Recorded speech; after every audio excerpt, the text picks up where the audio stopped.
चलिए, तो आज पिछला वीडियो में जो हम पढ़े थे अक्षांश और देशांतर, उसी का आज पूरा डिटेल है। ये वीडियो देखने से पहले पिछला वीडियो देखना बहुत जरूरी है। पिछला वीडियो अगर देख करके नहीं बनेगा तो नहीं समझ में आने वाला है कि ये क्या है। पूरा डिटेल से समझाया गया है इसमें कि ये क्वेश्चन जो है वो सारा एग्जाम में पूछा हुआ सवाल है और पूरा पिछला वीडियो में डिटेल से बताया गया है। तो इसको पिछला वीडियो देख करके देखें तो ज़्यादा समझ में आएगा, और ऐसे समझ में आएगा लेकिन देख करके देखने से ज़्यादा समझ में आता है। चलिए बताते हैं। सबसे पहला कि भूमध्य रेखा से उत्तर या दक्षिण किसी दिए गए स्थान से कोणीय दूरी क्या कहलाती है। तो पिछला वीडियो में बताए थे, ये जो कोणीय दूरी होती है उसको हम लोग बोलते हैं अक्षांश रेखा। क्या बोलते हैं उसको? अक्षांश रेखा बोलते हैं। ये कोणीय दूरी क्या होता है हम डिटेल बताए थे, लेकिन फिर भी अभी बताते हैं। ये मान लेते मेरा पृथ्वी है, ये मेरा इक्वेटर यानी कि भूमध्य रेखा, और इसी की कोणीय दूरी से जो रेखा मान करके खींची जाती है भूपृष्ठ पर, उसी को हम लोग अक्षांश रेखा कहते हैं। मान लेते फिर से हैं यहाँ, तो यह हमारा होता है अक्षांश रेखा। तो पहला का आंसर है अक्षांश रेखा। दूसरा, निम्नलिखित में से कौन सा वृहत यानी ग्रेट सर्कल का उदाहरण है? ग्रेट सर्कल का उदाहरण कौन सा है? तो ग्रेट सर्कल का मतलब क्या होता है कि सबसे बड़ी, यानी कि सबसे बड़ा। अब एक वृत्त, मैथ में एक वृत्त की सबसे बड़ी जीवा कौन होती है? उसी का व्यास। कहने का मतलब जो उसको दो बराबर भागों में बांटती है और सबसे बड़ा, तो सबसे बड़ा लाइन कौन होता है? जो वृत्त को दो बराबर भागों में बांटती है, और वो होता है व्यास। तो उसी तरह से सबसे दो बराबर भागों में बांटने वाला कौन है? तो यह है भूमध्य रेखा। तो इसका आंसर हो जाएगा भूमध्य रेखा, सी। ट्रॉपिक ऑफ कैंसर निम्न में से क्या है? ये ट्रॉपिक ऑफ कैंसर क्या है? तो ट्रॉपिक ऑफ कैंसर बताए थे कि ऊपर में 23.5 डिग्री उत्तरी अक्षांश और दक्षिण में 23.5 डिग्री दक्षिणी अक्षांश। ऊपर का 23.5 डिग्री जो बोलते थे उसको बोलते हैं ट्रॉपिक ऑफ कैंसर यानी कर्क रेखा, और दक्षिण में जो होता है उसको बोलते हैं कैप्रिकॉर्न, ट्रॉपिक ऑफ कैप्रिकॉर्न। तो 23.5 ट्रॉपिक ऑफ कैंसर बोला है 23.5 डिग्री का, इसका मतलब ऊपर का बात कर रहा है, और ऊपर का बात कर रहा है तो ऊपर वाला को बोलते हैं कर्क रेखा। तो बोला कि वो क्या है? तो उत्तरी अक्षांश है, यानी सी, 23.5 डिग्री उत्तरी अक्षांश। अब है, ध्रुवों की तरफ जाने पर अक्षांश रेखाओं के व्यास की प्रकृति कैसी होती है? ध्रुव की तरफ जाने पर, ये यहाँ हम खड़ा है, ऊपर की ओर जा रहे हैं, ध्रुव की ओर। अब ये लाइन क्या होते जा रहा है? छोटा होते जा रहा है, छोटा होते जा रहा है, छोटा होते जा रहा है, ले सबसे छोट। अब ये छोटा हो गया। ध्रुवों की तरफ जाने पर अक्षांश रेखाओं के व्यास की प्रकृति कैसी होती है? स्थिर रहती है, घटता है, बढ़ता है या नन? तो सवाल होगा, जवाब होगा घटता है। क्या है? घटता है। धरातल पर 1 डिग्री अक्षांश की दूरी निम्न में से किसके बराबर होती है? 1 डिग्री अक्षांश, ये अक्षांश है, हर 1 डिग्री पर अक्षांश रेखा खींची गई है। और हम बताए थे पिछला वीडियो में कि एक अक्षांश रेखा, दो अक्षांश रेखा के बीच की दूरी 111 किलोमीटर का होता है, और देशांतर रेखा का भी दूरी 111.32 होता है, लेकिन 111 से काम चल जाता है, तो ये हो जाएगा 111 किलोमीटर। मकर रेखा यानी 23.5 डिग्री दक्षिणी अक्षांश, नीचे नीचे ये यहाँ 23.5 डिग्री दक्षिणी अक्षांश, उत्तर दक्षिण। 23.5 डिग्री दक्षिणी अक्षांश निम्नलिखित में से कहां से होकर गुजरता है? तो ये जो 23.5 डिग्री दक्षिणी अक्षांश में है, ये मालागासी से होकर गुजरता है। ये इंपॉर्टेंट। आगे, वो काल्पनिक रेखा जो पृथ्वी को दो बराबर भाग में कौन बांट रहा हो? अभी तो हम बताए कौन बांट रहा है, तो ये बांट रहा है हमारा भूमध्य रेखा। भूमि को दो मध्य में बांटता है, भूमध्य है, तो इसको बोलते हैं भूमध्य रेखा। तो आंसर हो जाएगा सी। अब आगे कुछ इंपॉर्टेंट फैक्ट जो थोड़ा हाई लेवल में पूछा गया है, हालांकि पूछा कहीं भी जा सकता है, कि भूमध्य रेखा 13 देशों के माध्यम से होकर गुजरती है। वो कौन कौन सा देश है? इक्वाडोर है, कोलंबिया है, ब्राजील है, सियो टोमर प्रिंसिप है, गैबोन है, कांगो गणराज्य, कांगो का लोकतांत्रिक गणराज्य, Kiribati, Indonesia, Maldives, Somalia, Kenya और युगांडा। उसके बाद ऑस्ट्रेलिया, मेडागास्कर, मोजाम्बिक, ये मकर रेखा के देश से गुजरता है। कौन कौन है? ऑस्ट्रेलिया, मेडागास्कर, मोजाम्बिक, दक्षिण Africa, Botswana, Polynesia, France, Chile, Argentina, Paraguay, Brazil और नामीबिया। ये इसलिए लिख दिए बोर्ड पे क्योंकि इसमें से 2 या 3 बार, एक यूपीपीसीएस और एक बार आईएएस 2015 या 2018, ऐसे में कोई सवाल पूछा था कि इनमें से 4 देश का नाम दे दिया और बोला इनमें से कौन सा देश से भूमध्य रेखा होकर नहीं गुजरती है। तो यह याद रखना जरूरी है कि कौन सा देश से होकर गुजरती है। हालांकि एसएससी में आज तक तो हम नहीं देखे, लेकिन आईएएस में देखे, 2 बार दिया गया है। हम दिए नहीं एग्जाम, वो बुक में देखे, और देते नहीं है, वो उस लायक है ही नहीं। और मकर रेखा इन देश से होकर गुजरती है। कौन कौन सा देश है वो समझ में आ गया। फिर से, पहला का आंसर सी, दूसरा का सी, तीसरा का सी, चौथा बी, पांचवा बी, छठा बी और सातवां का आंसर। आगे क्वेश्चन देखते हैं। अक्षांश भूपृष्ठ पर भूमध्य रेखा के उत्तर दक्षिण एक बिंदु की कोणीय दूरी क्या होती है? हम बार बार बता रहे हैं कि अक्षांश रेखा का सवाल बहुत बार पूछा जाता है। और कोणीय दूरी क्या होती है? ये भूपृष्ठ पर मध्य बिंदु है और ये जो मध्य बिंदु है इसका सेंटर से लेकर के एक जो कोणीय दूरी होता है यहाँ से खींचते हैं, इसी को बोलते हैं हम अक्षांश रेखा। वही सवाल वहां पे लिखा हुआ है, यही डिफिनेशन वहां पे लिखा हुआ है कि अक्षांश भूपृष्ठ पर भूमध्य रेखा के उत्तर और दक्षिण एक बिंदु से कोणीय। अब सवाल उत्तर और दक्षिण क्या? अरे उत्तर की ओर हम ये खींच दे, दक्षिण की ओर भी वैसे ही खींच सकते हैं अक्षांश रेखा। ये हो गया अक्षांश। तो अक्षांश भूपृष्ठ पर भूमध्य रेखा से उत्तर की दक्षिण एक बिंदु की कोणीय दूरी को क्या कहते हैं? वो तो भूमध्य रेखा से मापी जाती है। किससे मापी जाती है? भूमध्य रेखा से। इसी को बोलते हैं भूमध्य रेखा, इसी को बोलते हैं 0 डिग्री रेखा और इसी को बोलते हैं विषुवत रेखा, इक्वेटर। अब समझना, यहाँ थोड़ा सा चमक रहा होगा लेकिन कुछ नहीं है, भूमध्य रेखा से मापी जाती है और ये बिंदु तक ही सवाल है। नेक्स्ट सवाल, दो देशांतर रेखाओं की बीच की दूरी किस नाम से जानी जाती है? देशांतर रेखा कैसे होता है? तो ये उत्तर से दक्षिण खींची जाती है, ये देशांतर रेखा। और दो देशांतर रेखा के बीच की दूरी का नाम पूछा है, तो दो देशांतर रेखा के बीच की दूरी का नाम होता है गोरे। क्या नाम होता है? गोरे। अब अक्षांश रेखा का बीच की दूरी होता है कटिबंध। तरीका बताए थे पिछले वीडियो में, बार बार बोले पिछले वीडियो देखे, ज्यादा समझ में आएगा। एक देशांतर से दूसरे देशांतर के बीच का समय अंतराल कितना होता है? एक देशांतर से दूसरे देशांतर के बीच समय अंतराल कितना होता है? समझते हैं। ये एक देशांतर है, ये एक देशांतर है। इन दोनों के बीच की जो समय अंतराल होता है वो 4 मिनट का होता है। कितना का होता है? 4 मिनट। और इसी से हम टाइम अपना मैनेजमेंट कर लेते हैं कि हम 5.5 घंटा आगे क्यों चलते हैं, क्योंकि हमारा जो टाइम सेट है वो 12.5 डिग्री रेखा से होता है। तो 12.5 को हम 4 से गुना कर देते हैं तो हम 5.5 घंटा आगे चले जाते हैं अपना जो लंदन से सेट होता है टाइम, यूके से 0 डिग्री देशांतर से, सॉरी 180 डिग्री देशांतर मध्याह्न प्रधान रेखा से, वहां से आगे एक देशांतर से, ये सॉरी ये सवाल हो चुका है, इसका आंसर है 4। वह अक्षांश रेखा जिस पर सदैव दिन और रात की अवधि समान होती है। सवाल कि सदैव दिन और रात की अवधि कब बराबर होती है? कहाँ पे होगा? जहां इक्वेटर है, सूर्य की यहाँ पे। अब सूर्य की रोशनी यहाँ दोनों पर बराबर पड़ेगा, ऊपर भी नीचे भी। तो कहने का मतलब कि सूर्य की रोशनी जहां बराबर पड़ेगा वहीं दिन और रात की अवधि बराबर होगी। तो ये होता है भूमध्य रेखा। ये होगा आंसर में भूमध्य रेखा। वह अक्षांश रेखा जिस पर सदैव दिन और रात की अवधि समान होती है क्या कहलाता है? भूमध्य रेखा कहलाता है। नेक्स्ट सवाल, पृथ्वी पर सबसे उच्चतम तापक्रम रिकॉर्ड किए जाते हैं। पृथ्वी पर सबसे उच्चतम तापक्रम कहाँ रिकॉर्ड किए जाते हैं? तो सबसे ज्यादा उच्चतम तापक्रम अभी हम बताएं कि ये उच्चतम तापक्रम जो है वो भूमध्य रेखा पर रिकॉर्ड किया था। हम अभी तो बताएं कि ये है हमारा सूर्य और सूर्य की रोशनी यहाँ पड़ता है। अब भूमध्य रेखा पर जितने भी देश होंगे इधर सामने में, वो सब मेरे जैसा काला मिलेंगे, सब करिया झोंझ। ये भारत की स्थिति कितना? 8 डिग्री 6 मिनट से ऊपर 37 डिग्री तक सामने तो है।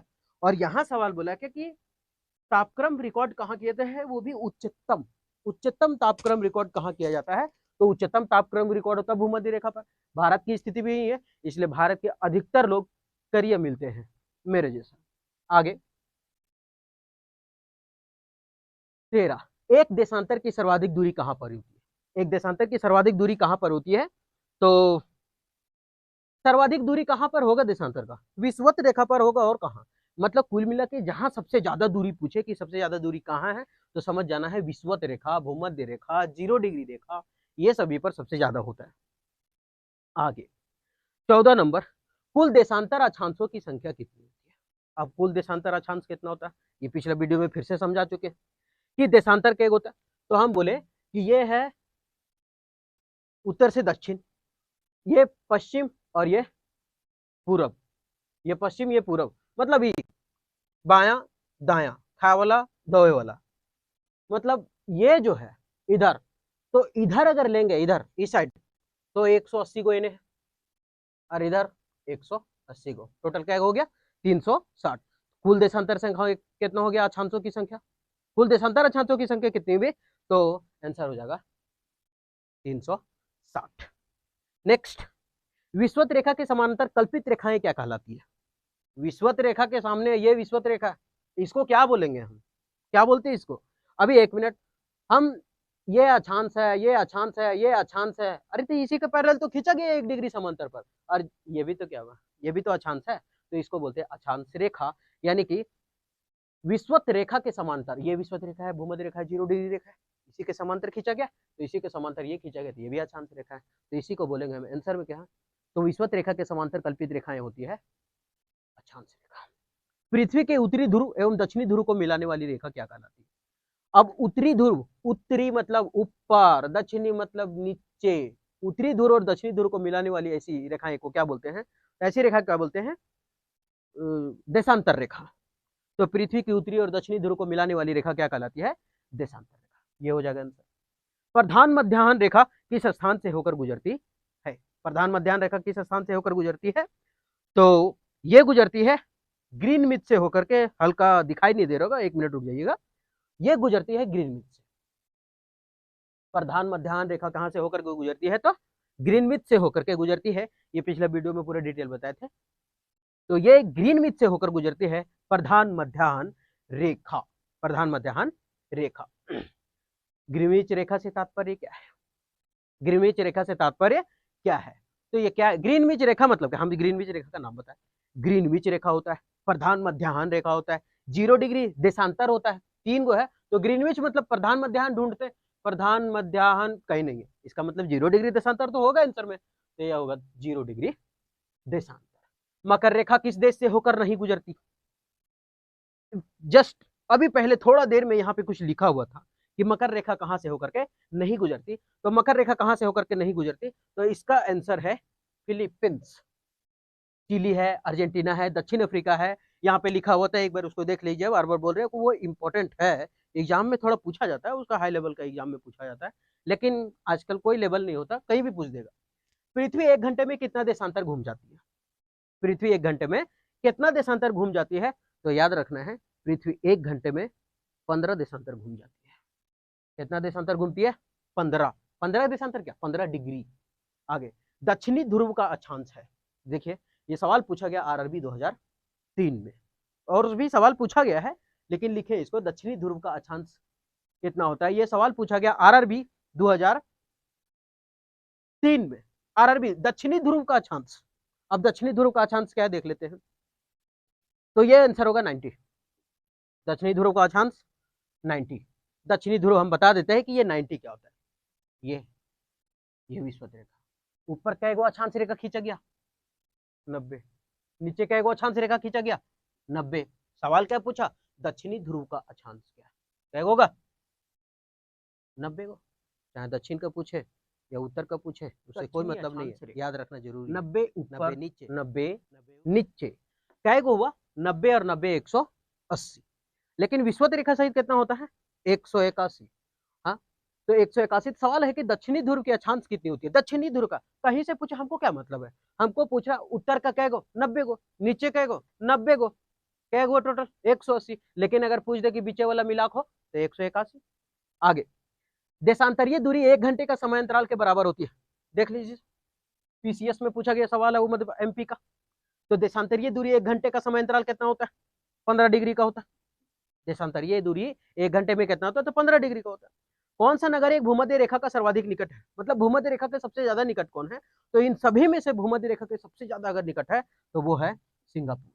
कौन सा? सिंगापुर। आगे, मानचित्र व ग्लोब पर पाई जाने वाली प्रतिच्छेद रेखाओं को क्या कहा जाता है? आप कभी मानचित्र देखिएगा, मानचित्र में बड़ा मस्त एकदम लाइन खींचल रहेगा, ऐसा चौंधिया जाएगा आंख देखते देखते, ये है कौन चीज, कुछ नहीं पता चलता है, तो उसी को बोलते हैं क्या? दिखता कैसा है वो? मकड़ी के जाली जैसा है ना, ऐसा लगेगा जैसे माकर लगा दिया है जाल उसमें, इसका मतलब वो जालते जैसा दिखता है। ये क्या? 1 मिनट बताते हैं। ये ऐसे ऐसे है, ये फिर ऐसे ऐसे, दिख कैसा रहा है? उसी तरह चौंधियाल दिख रहा है, तो इसका मतलब क्या है? तो ये भौगोलिक रेखा जाल है और कुछ नहीं। क्या है? भौगोलिक रेखा जाल, ये भौगोलिक रेखा जाल। अब सवाल ये इंपॉर्टेंट है कि सूची 1 को सूची 2 से मिला है, ये कभी भी पूछा जा सकता है, ऐसा कोई जरूरी नहीं है कि एक और मिलान दे, सीधा पूछे कर्क रेखा कहाँ, तो मकर रेखा कहाँ, फलना कहाँ, चिलना कहाँ, ढकना कहाँ। देखिए कहाँ, जहां तहां, नहीं जानते हैं तो फलना कहाँ चिलना कहाँ, जहां तहां। भूमध्य रेखा, भूमध्य रेखा कितना अभी बताए? भूमध्य रेखा को क्या बोलते हैं?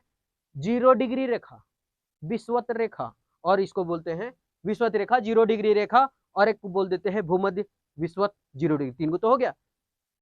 भूमध्य रेखा कहाँ, ये मार मर दे कचाक से एकदम करेजों दी चोट। भूमध्य रेखा यानी 0 डिग्री रेखा। कर्क रेखा, मतलब कर्क रेखा कहाँ होता है, ये अगर पृथ्वी है तो ये भूमध्य रेखा 23.5 डिग्री ऊपर, 23.5 डिग्री ऊपर यहाँ पर, यहीं पे होता है कर्क रेखा। Tropic of cancer, tropic of cancer यानी कर्क रेखा 23.5 डिग्री कहाँ, ये दक्षिण, ये ऊपर यानी कि उत्तर, मतलब कहने का मतलब इंग्लिश में नॉर्थ साउथ। तो इसका मतलब कर्क रेखा कहाँ है, ऊपरे नॉर्थ में, नॉर्थ यानी कि समझ में आ रहा है ना, उत्तर। तो कर्क रेखा हो जाएगा उत्तर में, नॉर्थ में, तो ये चला जाएगा 23.5 डिग्री नॉर्थ।